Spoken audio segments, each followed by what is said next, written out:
You know, I've always put songwriting at the top of my list when it comes to making music. And hearing. For more than 3 decades, Alan Jackson was a country music, not simply a singer. He stood out in the genre, wearing a cowboy hat and sporting his characteristic mustache and silky, recognizable drawl. While others pursued fads, he remained grounded in tradition. His songs were not only hits, they were anthems to American life. Remember When, Chattahoochee, and Drive were more than simply chart-topping hits. They were memories woven into the very souls of country lovers. But then, the stillness started. Initially, it was subtle, a missed award show, a canceled appearance. Then, in 2021, he appeared on the Today Show with tearful eyes and a quiet voice, sharing his secret fight with Charcot-Marie-Tooth illness, a rare degenerative nerve ailment.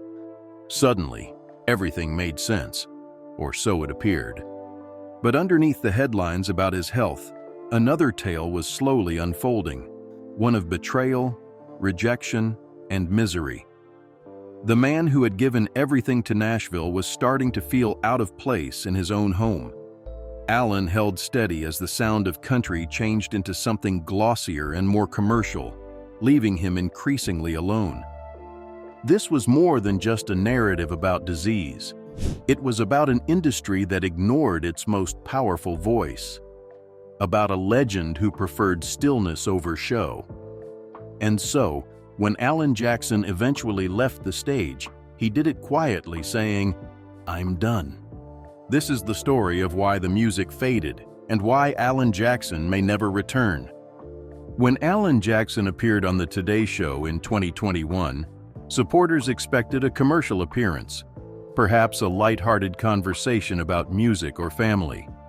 Instead, they were met with a moment that left them speechless. Alan, fighting back tears, confessed that he had been living silently with Charcot-Marie-Tooth illness, a rare and irreversible nerve ailment. The illness affects the peripheral nerves, producing muscular weakness, balance problems, and finally robbing patients of their ability to walk comfortably. "It's genetic," he explained quietly. "I have had it for years. There is no treatment, but it has been harming me for some time." Alan's fans were astonished by the revelation, not just because of the diagnosis, but also because he had been dealing with this for years without saying anything. Behind the scenes, he had been pushing through tours on tingling feet and weak legs. Some nights he could hardly feel the stage beneath his boots. Friends claim he would occasionally grasp mic stands for balance or lean against the piano during musical pauses to stay stable. But Alan kept going. Not for accolades or headlines, but for the fans. It was always his way. He was quite stoic, proudly traditional, never beg for compassion, never make a show. Still, the condition was advancing, and there were times when he couldn't conceal anymore. A few films from late-stage shows show Alan moving slowly, favoring one side and skipping a stride. Fans were concerned, but no one knew the truth, not until the interview. Even then, Alan didn't present it as a tragedy. "I'm not saying this for people to feel sorry for me," he made clear. "I just want them to know why I may not be out there as much." It was a genuinely human moment that demonstrated Alan Jackson was not vanishing because he wanted to. He was fading because he could no longer stand as he previously did. And heartbreakingly, that was just the start of what pushed him off stage. Alan Jackson's physical deterioration was agonizing, but sources say what actually destroyed him wasn't his body. He had previously helped define the industry. Nashville had changed. It eventually left Alan Jackson behind. For decades, he was the driving force behind country music. But when the genre evolved into the glittering domain of bro country, with musicians exchanging steel guitars for electronic rhythms and pickup trucks for party tunes, Alan remained vocal. He spoke up, bluntly. In interviews, he criticized the trend. Country music is gone, and it's not coming back. He criticized conventional brands of selling out, presenting a lifestyle instead of sharing true experiences. "They're not making real country music anymore," he told Rolling Stone back in 2014. "I'm not furious with anyone. I just miss the sound." Those statements did not sit well with the executives and producers who were molding the genre's future. Alan's attendance at key events gradually decreased. He was overlooked for high-profile partnerships. Tribute portions omitted his name. According to one source, several officials at the Grand Ole Opry, where Alan had performed, saw him as out of step with where the industry's going. But Alan was not simply ignored, he was eliminated. Newer fans who grew up on polished pop country did not see him advertised on platforms. He was not asked to play at cross-genre events. At awards events, his famed catalog was frequently cited just briefly, if at all. Worse, suspicion spread that he had been purposely excluded from some choices. According to one insider, there were gatherings, backstage, business circles, when Alan's name would be mentioned, and some people would simply shrug and remark, "He's old school. He is not part of this wave." It wasn't simply disinterest, it was a rejection. Alan never yelled or swore at anyone. He didn't mention any names. He did not go on rants or make diss tunes. He simply became quieter, more remote, more resigned. Because Alan Jackson never saw country music as a political or popular genre. It was about the truth. And when the truth was substituted with trends, he quietly decided to move away. In late 2022, speculation circulated in country music circles that Alan Jackson may not attend the CMA Awards. For longtime supporters, this was unfathomable. Alan wasn't merely a previous Country Music Association champion. He was a stalwart of the institution, a former Entertainer of the Year, a multiple male vocalist winner, and one of the genre's final ties to its golden age. Behind the scenes, however, something alarming was happening. According to sources, award ceremony producers questioned if Alan's attendance would resonate with the younger crowd. According to one report, executives were afraid that his music would bring down the energy. Another person stated bluntly, they weren't sure if he fit the direction anymore. After more than 3 decades of defining the sound of country music, Alan Jackson, the man who once closed the CMA stage, was suddenly being questioned. Only after intense criticism from other artists was the decision changed. Vince Gill, apparently unhappy with the conversation, urged that Alan attend. George Strait, Alan's longtime buddy, allegedly called to tell organizers that, if anyone deserves that stage, it's him. With rising pressure from industry traditionalists, producers gave in.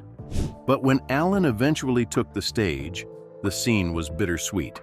There was no longer the dominating force that blasted through "Where were you?" when the world stopped turning.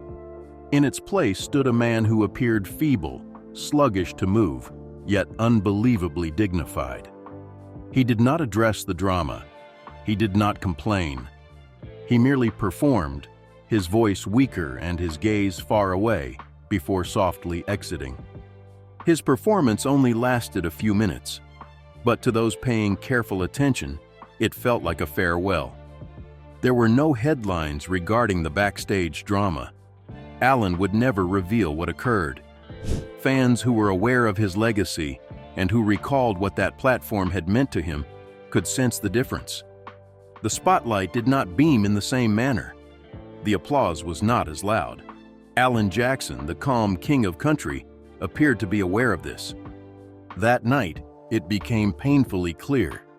The business that once exalted him now scarcely recognizes him. As Nashville's attention shifted away from Alan Jackson, not everyone was eager to let him slip into silence. While executives and trend chasers moved on, a few country luminaries saw what was going on and discreetly worked to bring him back out of the shadows. Vince Gill was among the first. The two shared more than simply music. They shared beliefs. Vince, noted for his soft-spoken loyalty and conventional views, allegedly phoned Alan following his Today Show appearance. "You don't have to fight this alone," he said, according to a backstage insider. Vince also invited Alan to special Opry evenings and made discreet requests of industry insiders to keep him involved in tributes and collaborations. George Strait, sometimes known as the King of Country, was another ally. Despite his notorious secrecy, George made it clear in select groups that Alan was crucial to the essence of country music. One source remembers George remarking at a private function, "If Alan goes silent, we've lost something we can't get back." Reba McEntire, who had carved out her own spot in modern country while honoring its traditions, lent her support. She allegedly checked in with Alan's wife, Denise, giving emotional support and gently encouraging Alan not to abandon his admirers. However, Alan, true to style, did not rally around the plaudits or seek the spotlight again. He turned down multiple offers to participate at genre-blending festivals. He declined collaborations with chart-topping acts, not out of arrogance, but because of principle. He didn't want to be used as a nostalgic prop, a buddy explained. He did not want pity concerts. He didn't want to stand on a platform that wasn't designed for the type of music he believed in. These were hardly the behaviors of a bitter individual. They were the calm decisions of someone who understood his value. Alan Jackson wasn't looking for a handout from the business. He just wanted the music to signify something. And when it didn't, no amount of convincing could bring him back.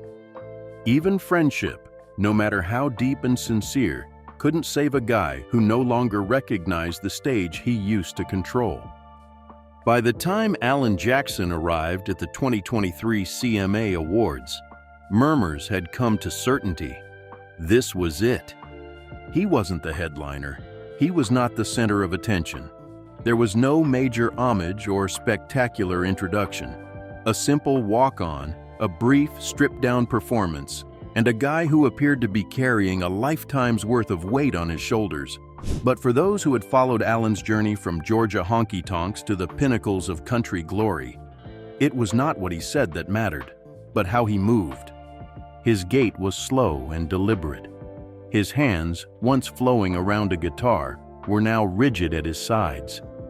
He talked with a visible tremble, yet his words were calm and appreciative. "Thank y'all for sticking with me," he added gently, his eyes surveying the throng with a profound, almost secret melancholy. He sang one of his favorites, a song that has previously moved crowds to tears, and this time, the stillness between the lyrics screamed louder than any music. The audience gave a standing ovation, but Alan didn't smile or take it in. He only nodded, lips hard like a man coming to terms with something awful. There were no follow-up interviews. There are no press trips, no backstage Instagram selfies. Alan exited the arena in the same way he entered, silently. For many, this brief moment passed undetected. But for those who had grown up with his music and felt each beat of his career as a chapter in their own lives, it was clear. This was the ultimate bow. Not the sort that involves tears and prizes, the type only a guy of great dignity and calm strength could provide. Alan Jackson didn't just leave the CMA stage at that point. He bid farewell to the form of country music he previously enjoyed. And in doing so, he left behind not only stillness, but a terrible, irreplaceable emptiness that Nashville has yet to fill. Alan Jackson did not rage against the industry. He did not express his frustrations in tabloids or give nasty interviews. This was never his style. Instead, he did something even more powerful. He walked away. Not during a tantrum, not during a huge farewell tour, but with the serene elegance of a man who has already given his all. He let the spotlight pass him by as others clung to it. Because Alan never cared about fame. It was about the truth. And when that reality became buried behind glitter and algorithms, he knew his time had come. The disease slowed him down, but the treachery was what truly silenced him. He watched the genre transform into something he couldn't identify. He saw contemporaries sell out stadiums with songs he didn't consider country. He watched award programs discuss whether his voice, the genre's essence, still fit the vibe. And he watched as newer listeners, used to glossy country pop, forgot what a steel guitar sounded like. But even in silence, Alan Jackson maintained his authority. His legacy lives on in every musician who continues to convey the truth through song. Every lyric speaks from the heart rather than a marketing team. Every fan who listens to Remember When experiences something that today's hits cannot match. He did not fade because he had failed. He decided to let go, with dignity, elegance, and the great satisfaction of knowing that he never compromised his identity. Alan Jackson did not simply abandon country music. He emphasized the importance of feeling at home on the throne.